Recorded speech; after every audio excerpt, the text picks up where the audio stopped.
Crónicas Pirexianas. Capítulo 6. Barren entró en el taller notando la desorganización de las herramientas dejadas en las mesas de trabajo.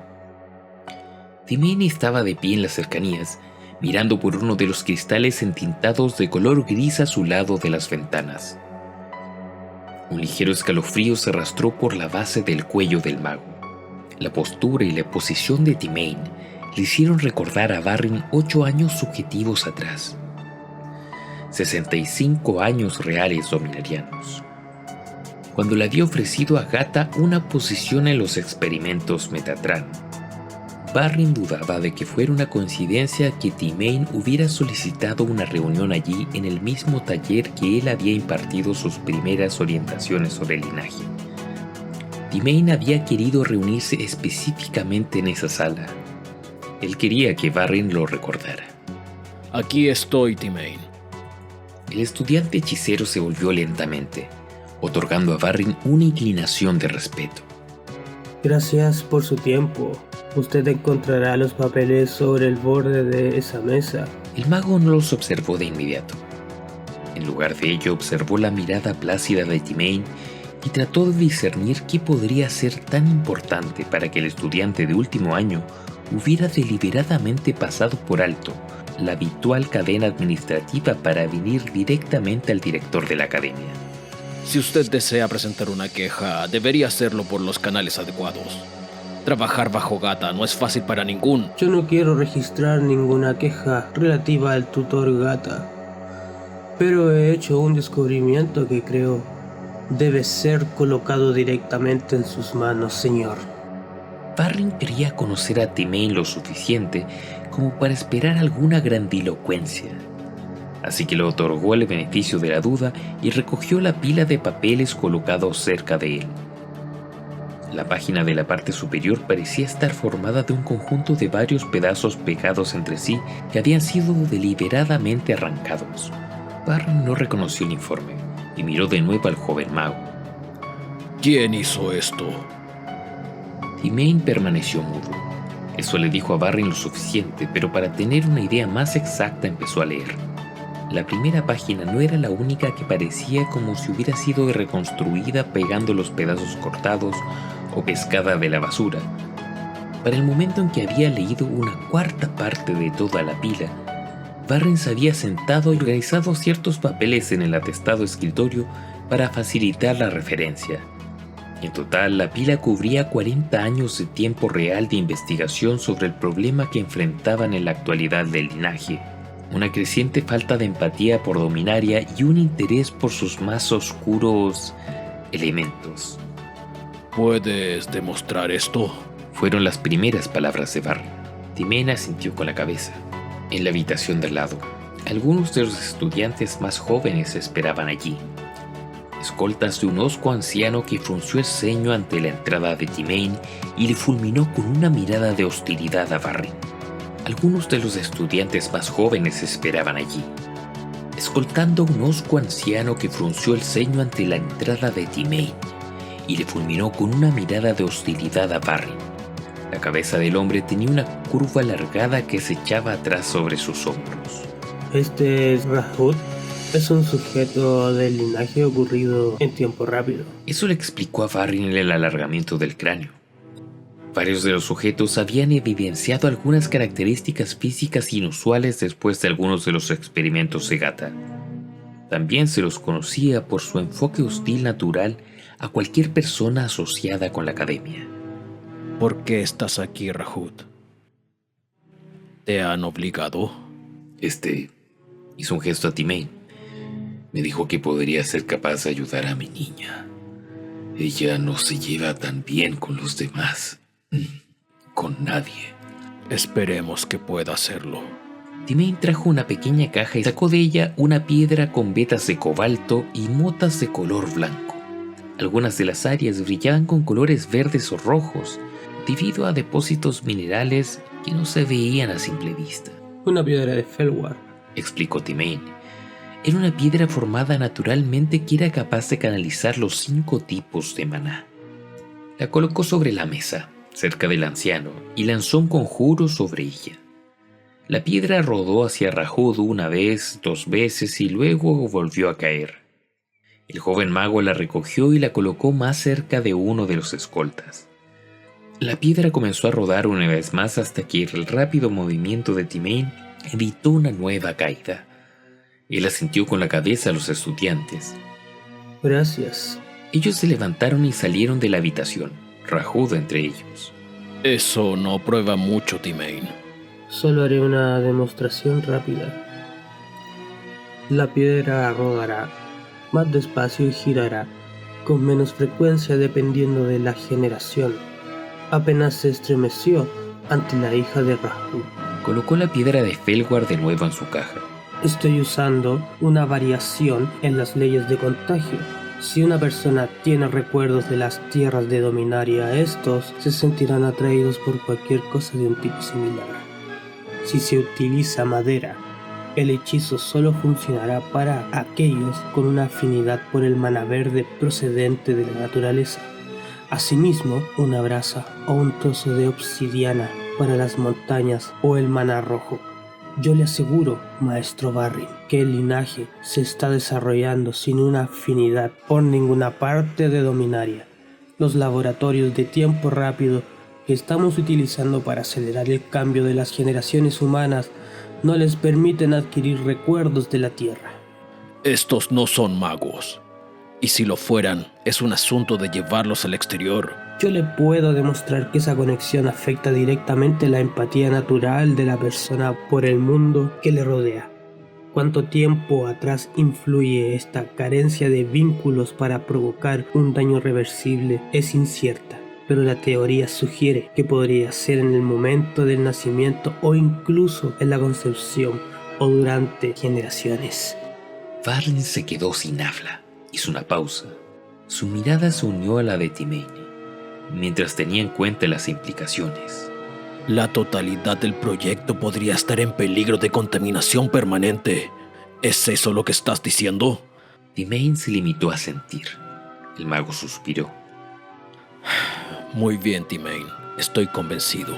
Pero vamos a tener que convertir esto en una mayor fuerza de trabajo inmediatamente para una verificación independiente y un estudio de posibles tratamientos. Y le tendré que decir a Ursa. Estaba seguro que el caminante no estaría contento con esos hallazgos o con la destrucción de los informes.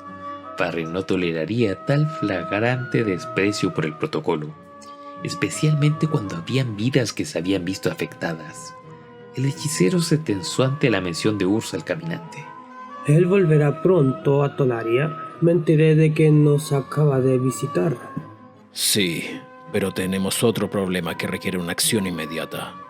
De hecho, es irónico que el problema del linaje sea tan similar al de Karn.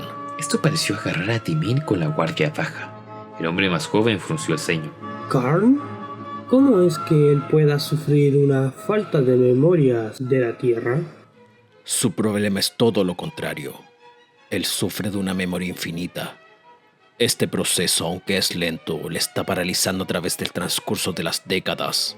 Raine y yo hemos notado que esto ha afectado su rendimiento en cualquier tarea que requiriera la interacción humana, y seguirá creciendo inflexiblemente cada vez más con el paso del tiempo. ¿Ursa tiene alguna idea? No lo creo, no todavía. Él simplemente dijo que la situación tendría que ser tratada con decisión. Te estoy diciendo esto porque voy a querer que tú trabajes con Raine y conmigo en esto. Tal vez tu informe sobre la empatía pueda ayudar. ¿Y si no lo hace? La solución estará totalmente en manos de Ursa, el caminante de planos. El taller era uno de los más grandes, con una galería elevada que le rodeaba para que los estudiantes pudieran observar el progreso que ocurría abajo. Varias mesas se hallaban dispuestas en el piso. Estanterías de instrumentos y equipos se alineaban en las paredes. La habitación olía a madera envejecida, cuero y aceite. A Raine le pareció que la habitación era mucho más grande de lo necesario para una alteración tan simple, y la galería se mantuvo desierta, lo que la sorprendió. La academia era todavía un lugar de instrucción, ya que toda la preocupación en esos días era por el legado. Solo Barrin estaba de pie solitariamente en el pasillo superior, y ella sospechaba que su marido alejaría la ociosa curiosidad por el bien del paciente. Rain aprobó y asintió con la cabeza su apoyo a Barrin.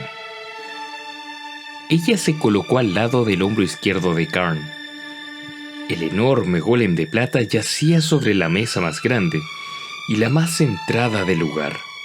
Alejando la mirada de la galería, Raine colocó una suave mano en el enorme brazo de Karn. «Estará todo bien», dijo, su voz un murmullo suave, robando un pensamiento de él. A nadie más en la sala le interesaba, ni de hecho le importaba, darle una seguridad consoladora a Karn. Ursa estaba situado al otro lado de la mesa, discutiendo algunos puntos más delicados sobre el Metaltran con Gata, quien al menos se las arreglaba para parecer curioso sin importar si verdaderamente lo estaba. Rain lo dudaba. Gata estaba allí por orden de su marido. Él había ayudado a diseñar la jaula, le había consultado a Ursa acerca de los hechizos que serían empleados. Que aprenda un poco de compasión por las vidas que él tocó. Fue el comentario privado de Barrin a Raine, aunque ambos dudaron que eso fuera a suceder. Incluso después de 2 años, Gata todavía estaba irritado por las nuevas restricciones a su propio trabajo. Se quejaba de los deberes insignificantes que habían sido depositados en él, tales como impartir clases y llenar papeleo adicional para que no se extraviara. Más investigación. Su apelación a Ursa había encontrado un silencio sepulcral y no había ningún juez más superior que él. Ursa se trasladó a la cabeza de Karn y sin preámbulos tanteó por debajo del cuello para desabrochar el seguro. Incluso para el caminante esto le costó un poco, pues se trataba de manipular un intrincado bloqueo escondido detrás de una pequeña cavidad. Así había sido diseñado y la combinación era conocida solo por 6 personas, entre ellas el golem mismo. El bloqueo se liberó con un chasquido audible. Ursa lo levantó y toda la cabeza del golem se encorvó hacia adelante para descansar con su rostro tocando su pecho. Raine notó que el ensamblaje no era articulado, pero el metal de plata parecía doblarse y plegarse para permitir el movimiento. El golem se estremeció una vez y luego se volvió completamente tieso cuando Raine introdujo su mano y quitó la negra piedra de poder que daba la vida al golem. El corazón de Sancha. A Raine nunca antes se le había dado la oportunidad de examinarlo. Era del tamaño de un pomelo y perfectamente negro, donde la mayoría de las piedras de poder eran construidas de un cristal más claro. Raine pensó que ella podía sentir el poder que residía dentro de la piedra. Lo imaginaba como la voz espectral de Karn pidiéndole ayuda. Una sola lágrima brotó de la esquina de su ojo, pero no había nada que podría hacer por su amigo. Como Ursa el caminante había decretado que sería, la revocable memoria de Karn se limitaría a 20 años para evitar que la lenta falla del golem lo llevara a una obligada inactividad. Raine miró hacia atrás hasta la galería preguntándose cómo se estaría sintiendo su esposo con los resultados de su visión. Y vio que una sola persona se había unido a Barrin. Era Timain, el hechicero cuyo último trabajo había sugerido que la empatía de un sujeto por Dominaria era mejor que el 90% basado en los lazos desarrollados durante los primeros 18 años de vida. Su evaluación del plan de Ursa, antes de descubrir el uso que se le daría, no pudo encontrar una razón por la cual una memoria flotante de 20 años no duplicaría adecuadamente los años de formación repetidamente sobre el tiempo de vida de un sujeto. Ella se preguntó si el conocimiento previo de los planes de Ursa habría cambiado su respuesta, aunque solo sea en la presentación. Todos ellos compartían esa responsabilidad, todo el mundo allí presente. Raine posiblemente tanto más cuanto que había sido su teoría inicial de que el aumento de la presión cada vez mayor del Metaltran en contra de la piedra de poder podía ser utilizado de alguna manera para restringir la memoria rememorativa. Esa teoría se había mantenido a pesar de que numerosos estudiantes habían intentado refutarla. a pesar de sus propios intentos de refutarla. Una vez que ella se enteró de que la única falla que Ursa había cometido era la de haber decidido que Karn debería vivir con ello. Así supo que probablemente eso sería lo mejor para él. Sin embargo, a pesar de todas las investigaciones llevadas a cabo, nadie pudo decir cómo afectaría ese procedimiento a la mente del golem. Mientras tanto, el diseño de la jaula había ocurrido más rápido. En ese momento, el caminante le estaba levantando de una caja cercana. Consistía en un caparazón dividido en 2 partes. Parecía delicado, pero era más fuerte que cualquier otro metal conocido. La cesta se había construido de un patrón de espirales y abrazaderas segmentadas que encerraban perfectamente al corazón de Sancha.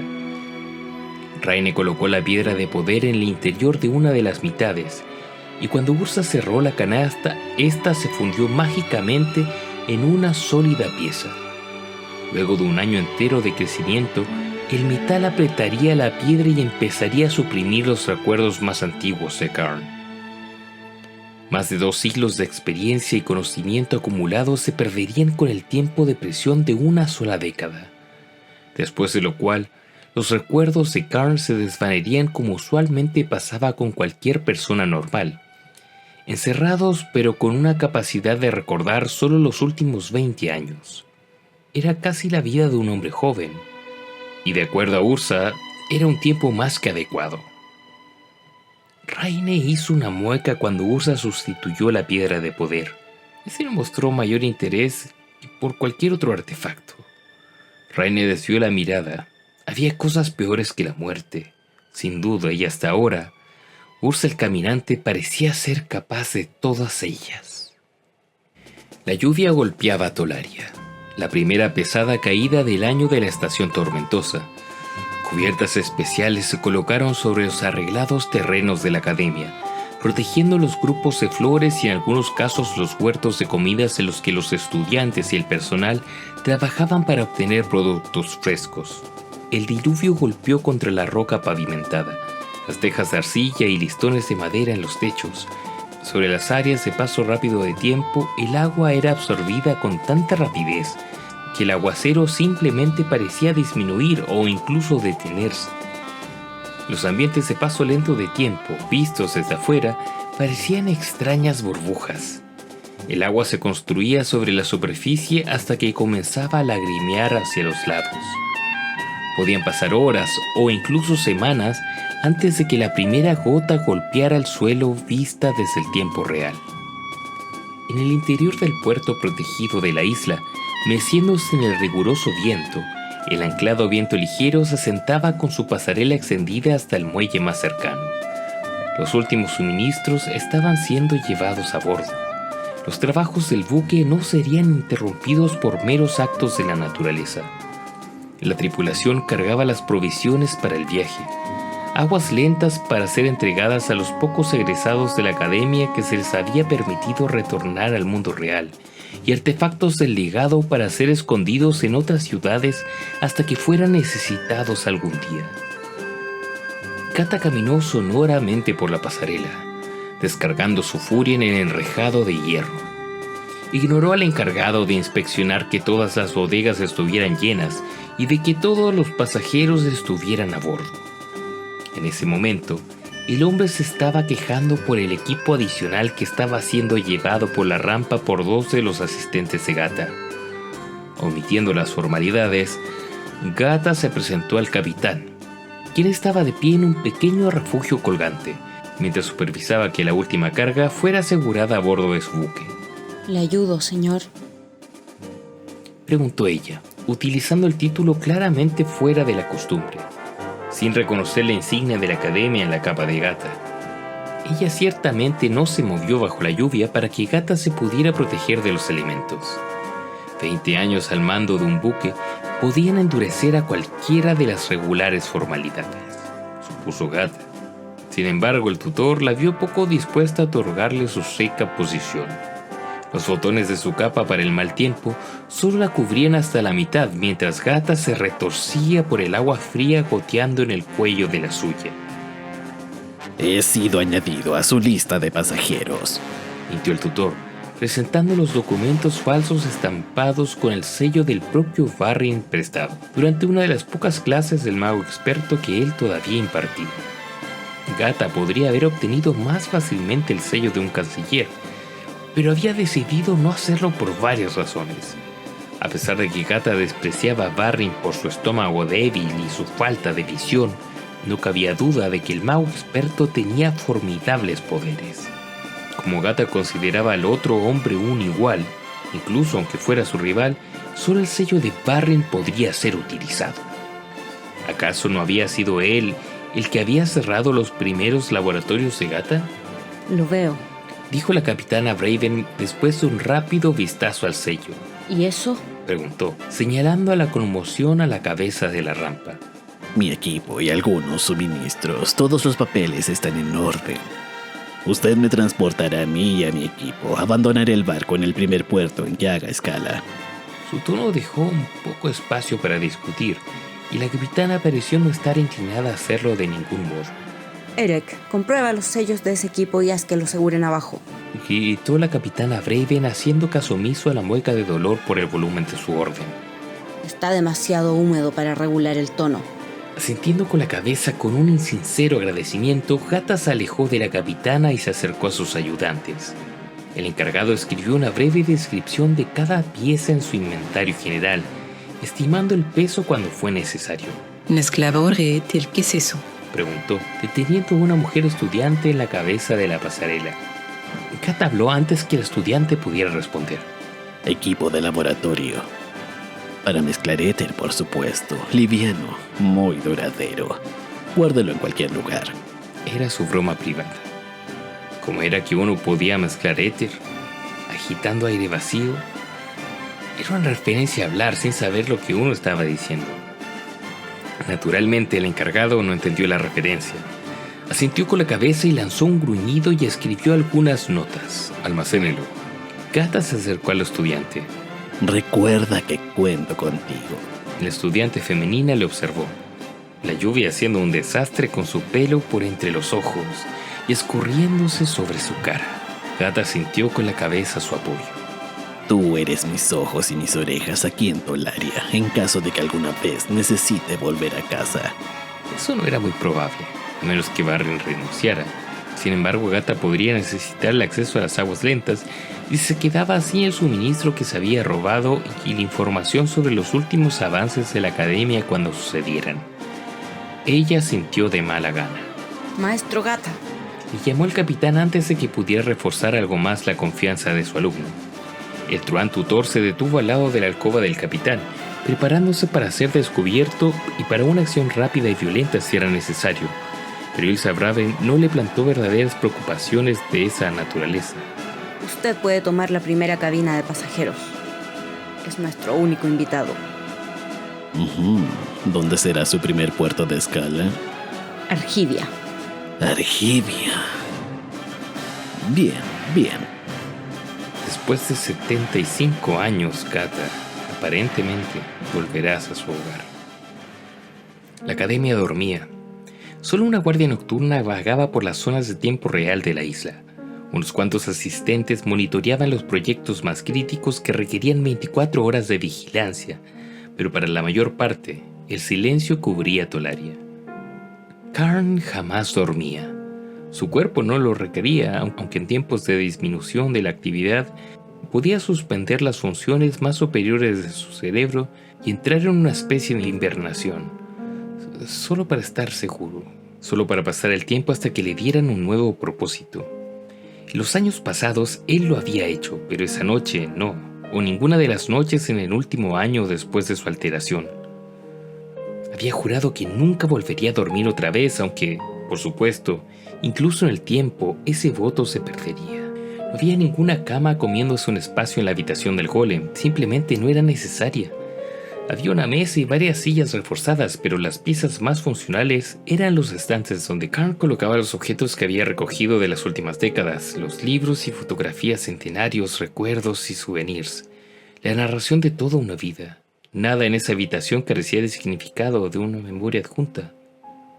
Pero pronto todo esto cambiaría.